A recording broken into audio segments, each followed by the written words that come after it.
Hi అండి, welcome to our channel Madhu's happy home. అందరికీ నమస్కారం. అందరూ బాగుండాలి, అందులో నేనుండాలి.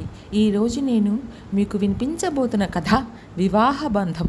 మరి ఆ కథలోకి వెళ్దాం రండి. విక్రమ్ బావను చేసుకోను అని చెప్పింది ప్రియాంక. ఎందుకు ప్రియాంక? బావకు ఏం తక్కువైంది అని ప్రశ్నించాడు తండ్రి పురుషోత్తమరావు. ఏమో, నాకు బావ అంటే మొదటి నుంచి అంత సదభిప్రాయం లేదు. బావ మంచి ఉన్నత చదువు చదివాడు, బాగా సంపాదిస్తాడు. హైదరాబాదులో, విజయవాడలో ఆస్తులు, పొలాలు కూడా సంపాదించాడు. చిన్నతనంలోనే మంచి పేరు సంపాదించుకున్నాడు. మనం చూస్తున్న ఇతర సంబంధాలకు ఏ రకంగానూ తీసిపోడు. ఏమో, నాకెందుకో బావా వాళ్ళ కుటుంబం అంటే అంతగా ఇష్టం లేదని అంది ప్రియాంక. ఎందుకలా ఆలోచిస్తున్నావు అని పురుషోత్తమరావు అన్నాడు. ఏమో తెలియదు నాకు. నీకు బావ గురించి వ్యతిరేక అభిప్రాయం రావటానికి ముఖ్యంగా మీ అమ్మే కారణం. తల్లి మాటను పిల్లలు గుడ్డిగా నమ్మటం సహజమే, కాదని అనను అన్నాడు. మీరెందుకలా అంటున్నారు నాన్న అంది. మొదటి నుండి మీ అమ్మకు నా చెల్లెలు అంటే అస్సలు పడదు. వందన మొదటి నుండి ఎన్నో కష్టాలను ఎదుర్కొంది. ఆమె వివాహం జరిగిన నాటి నుండి ఆమె ఎదుర్కొన్న బాధలన్నీ అన్నీ ఇన్ని కాదని అన్నాడు పురుషోత్తమరావు. ఏం జరిగింది నాన్న, చెప్పొచ్చుగా అని అడిగింది ప్రియాంక. మాది మధ్యతరగతి కుటుంబం. మా నాన్నగారు శ్రీనివాసరావు ఒక ప్రభుత్వ కార్యాలయంలో సీనియర్ క్లర్క్గా పనిచేసేవారు. మా చెల్లెలు వందనను మా తల్లిదండ్రులు ఎంతో గారాబంగా పెంచారు. ఆమె చిన్నతనం అంతా ఆడుతూ పాడుతూ చక్కగా గడిపింది.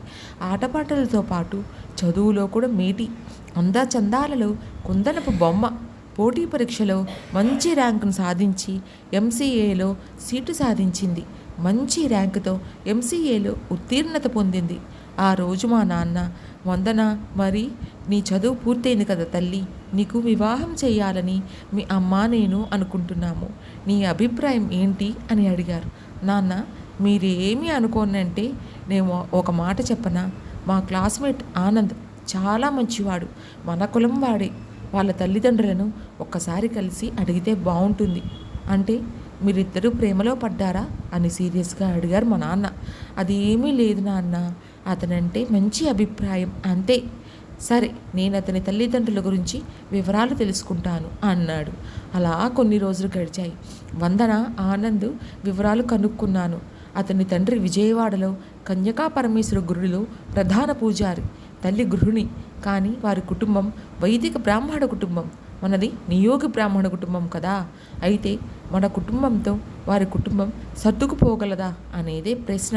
అయినా ఈ నియోగి వైదిక ఏంటి నాన్న, మనమంతా బ్రాహ్మణులమే కదా. మన బ్రాహ్మణులకు పైకి అందరూ ఒకేలాగా కనిపించిన అంతర్గతంగా దాదాపు 70 పైచిలుకు శాఖలు ఉన్నాయి. వైష్ణవ, మధ్య, స్మార్త, ఇంకా పూజించే దేవుడిని బట్టి, నివాస ప్రాంతాలను బట్టి ఇలా అనేక శాఖలు ఏర్పడ్డాయి. ఈ శాఖల మధ్య వివాహ సంబంధాలు నిషిద్ధమా నాన్న? నిషిద్ధం ఏమీ కాదు, కానీ ఒక శాఖ అంటే ఇంకో శాఖకు పడకపోవడమే చారిత్రక ఆచారమైన పరస్పర విమర్శలు సహజంగానే ఉన్నాయి. మరెలా నాన్న? వారి తల్లిదండ్రులను అడిగి చూద్దాం. ఒక మంచి రోజు శ్రీనివాసరావు విక్రమ్ తండ్రి గణపతి శాస్త్రిని కలిశాడు. గణపతి శాస్త్రి సనాతన బ్రాహ్మణుడు, వైదికాచార పరాయణుడు, అహంకారి, ఆర్థికంగా మంచి స్థితిలో ఉన్నవాడు. డబ్బు పిచ్చి మనిషిని తెలిసిన వాళ్ళు అంటారు. వైదికాచారాన్ని తూచా తప్పకుండా పాటించేవాడు. శ్రీనివాసరావు గణపతి శాస్త్రిని కలవడానికి వెళ్ళినప్పుడు గణపతి శాస్త్రి కన్యకా పరమేశ్వరి అమ్మవారికి భక్తుల చేత కుంకుమార్చన కార్యక్రమం నిర్వహిస్తున్నాడు. కొంత తడు ఆగిన తర్వాత గణపతి శాస్త్రి విరామంగా ఉన్న సమయాన్ని చూసి తనను తాను పరిచయం చేసుకున్నాడు శ్రీనివాసరావు. విషయాన్ని మొత్తం వివరించి చెప్పాడు. మేము మా అబ్బాయికి నియోగి బ్రాహ్మణ అమ్మాయితో వివాహం చెయ్యమని తేల్చేశాడు గణపతి శాస్త్రి. తప్పేముందండి, శాఖలు వేరైనా మనమంతా బ్రాహ్మణులమే కదా. వైదికులకు, నియోగులకు ఆచారపరంగాను ఆహారపరంగాను చాలా తేడాలుంటాయి కదండి. మా ఇంటికి వచ్చిన అమ్మాయి మడి ఆచారం పాటించాలి. మా ఇళ్లల్లో నిత్యం పూజ కార్యక్రమాలు క్రతువులు జరుగుతూ ఉంటాయి. ఇవన్నీ నియోగులు అంతగా పాటించారు. వారి వృత్తి ముఖ్యంగా కరణీక పనులకు అంకితం అయినటువంటివి కాబట్టి వారికి మా ఆచార వ్యవహారాలు అంతగా తెలియవు. కాబట్టి మేము ఈ సంబంధాన్ని చేసుకోమని చెప్పాడు గణపతి శాస్త్రి. నచ్చ చెప్పడానికి ఎంతో ప్రయత్నించాడు శ్రీనివాసరావు. గణపతి శాస్త్రి ఎంతకు ఒప్పుకోలేదు. ఇక చేసేది ఏమీ లేక వెనుతిరిగాడు శ్రీనివాసరావు. ఇంటికి వెళ్ళి కూతురు వందనకు భార్య పద్మావతికి విషయం చెప్పాడు. వాళ్ళిద్దరూ ఎంతగానో బాధపడ్డారు.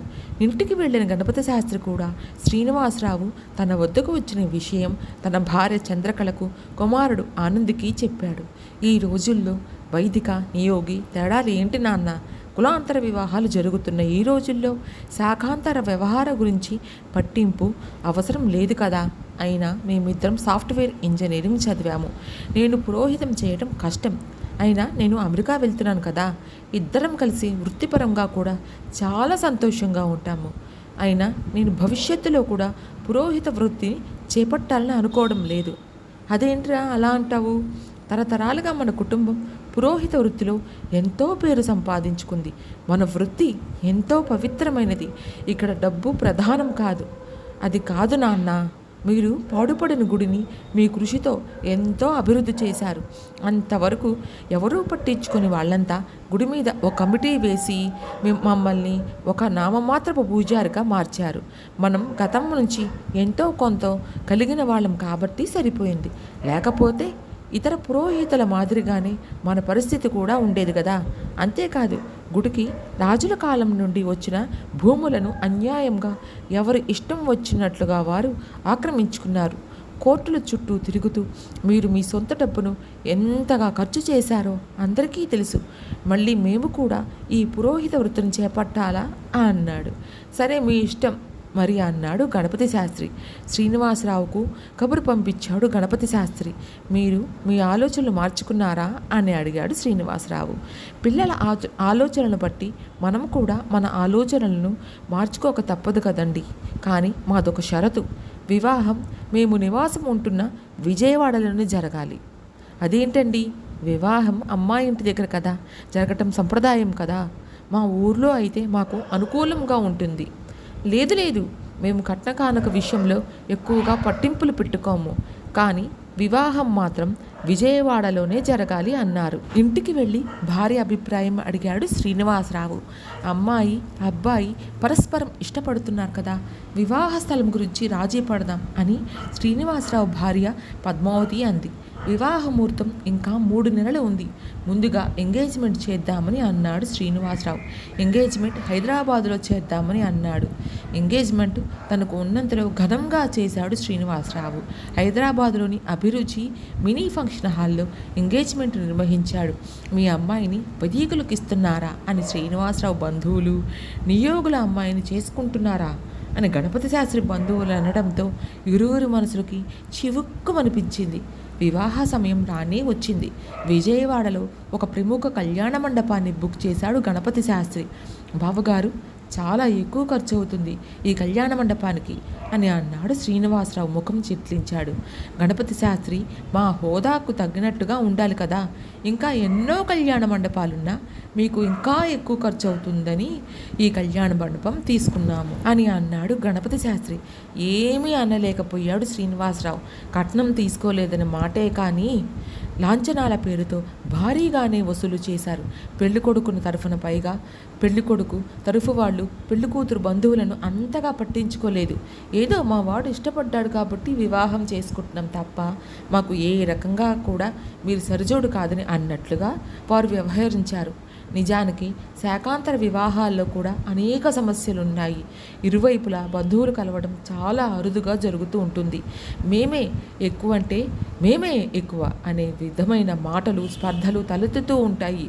వియ్యంకుల కుటుంబాలు తరచుగా కలవకపోవడం, బంధుత్వం వరసలతో పిలుచుకోకపోవడం కూడా చాలా తక్కువగానే ఉంటుంది.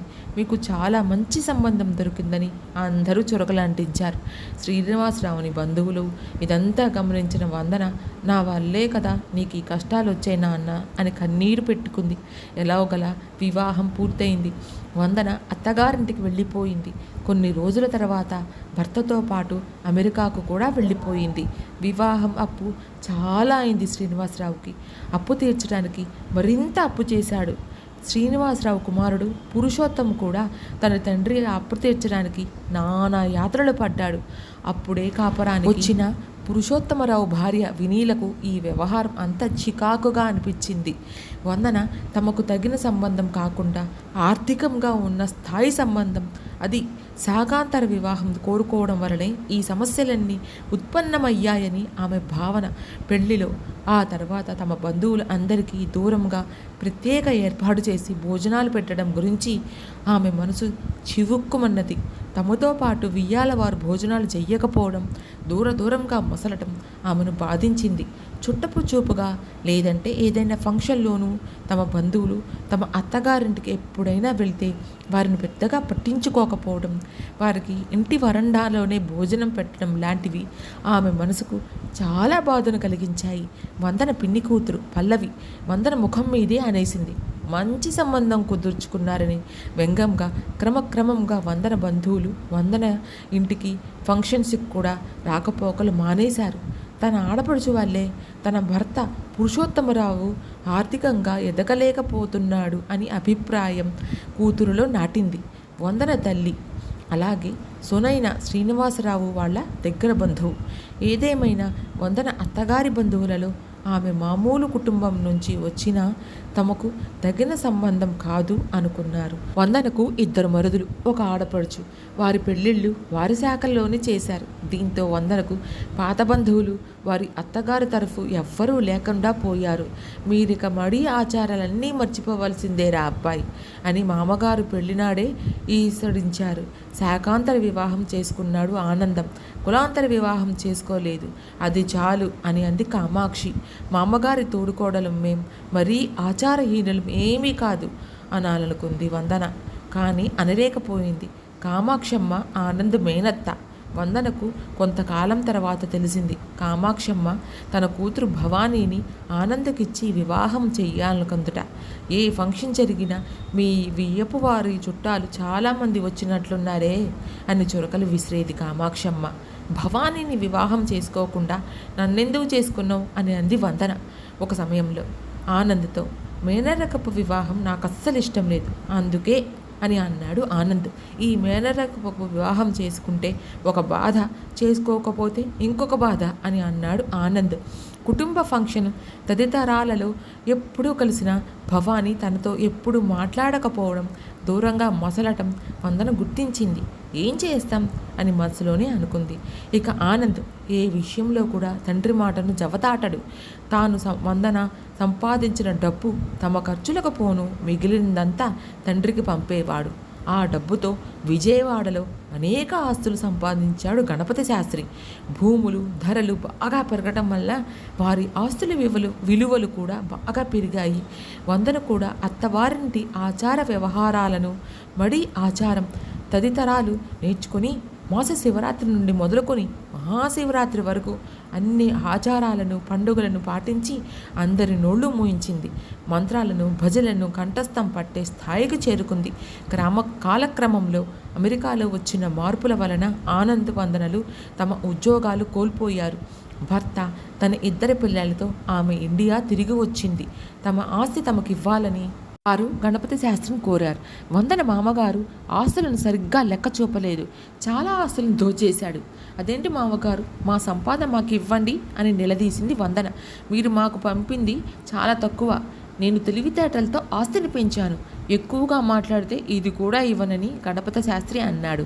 గణపతి శాస్త్రిని అతని ఇతర కుమారులు చాలా ప్రభావితం చేసేవారు. వారిలో ధనదాహం ప్రవేశించింది. తనకు జరుగుతున్న అన్యాయాన్ని తల్లిదండ్రులు అన్నావదులకు చెప్పుకొని బోరున మంది వందన. వారు కూడా గణపతి శాస్త్రిని నిలదీశారు. ఎవరికి చెప్పుకుంటారో చెప్పుకోండి, చిల్లి గవ్వ కూడా ఇవ్వనని అన్నాడు శాస్త్రి. బంధువులకు కూడా తన బాధ చెప్పుకుంది వందన. అంత తెలివి లేకుండా ఎలా డబ్బంతా మీ మామగారికి పంపారు మీరు అని అన్నారు. ఆనంద్ తన తండ్రి ఇలా చేస్తాడని అస్సలు ఊహించలేదు. తండ్రిని పూర్తిగా నమ్మాడు. చివరికి విషయం కోర్టు పాలైంది. కోర్టుకెక్కిన వాడు కొండనెక్కిన వాడు తొందరగా దిగిరాడనేది అందరికీ తెలిసిందే కదా. దేశంలో అత్యంత విఫల వ్యవస్థలో న్యాయ వ్యవస్థ ఒకటి. కాలం కరిగిపోసాగింది. ఒకవైపు తన అమెరికా అనుభవంతో ఒక చిన్న సాఫ్ట్వేర్ కంపెనీని స్థాపించి దానిని కాలక్రమేణా మంచి స్థాయికి తీసుకొచ్చారు ఆనంద్ వందనాలు. లాయర్ల మాయాజాలంతో కేసు అనేక మలుపులు తిరిగింది. చివరికి వందన ఆనందులకు న్యాయం జరిగింది. వారిని ఆస్తిని వారు చేజిక్కించుకున్నారు. ఈలోపు వందన ఆనందుల కొడుకు విక్రమ్, కూతురు లాస్య కూడా బాగా చదువుకున్నారు. విక్రమ్ సాఫ్ట్వేర్ ఇంజనీరుగా, కూతురు లాస్య డాక్టర్గా సెటిల్ అయ్యారు. ఇదమ్మా విషయం. మీ అత్త వందన ఎదుర్కొన్న కష్టాలు అన్నీ ఇన్ని కావు. జీవితాంతం కుటుంబ పోరాటాలు, కోర్టు పోరాటాలతోనే సరిపోయింది. మీ అమ్మమ్మకు మాత్రం మీ అత్త మీద సదభిప్రాయం లేదు. నీవు చెప్పుడు మాటలు వినకుండా విఘ్నతతో ఆలోచించి బావను వివాహం చేసుకో అని అన్నాడు పురుషోత్తమరావు. సరే నాన్న, నేను అనవసరంగా అత్తా వాళ్లకు కుటుంబం మీద వ్యతిరేక అభిప్రాయం పెంచుకున్నాను.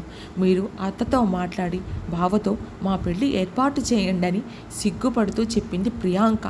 కులాంతర శాకాంతర వివాహాల్లో మహిళలు సమిధల్లా అవుతున్నారు. సహనంతో నెట్టుకొస్తున్న మహిళలకు వందనాలు. ఇంతటితో ఈ కథ సమాప్తం. ఈ కథ నచ్చితే లైక్ చేయండి, షేర్ చేయండి, కమెంట్ చేయండి. మరిన్ని కథల కోసం మధుస్ హ్యాపీ హోమ్ని సబ్స్క్రైబ్ చేసుకోండి. Thank you for watching.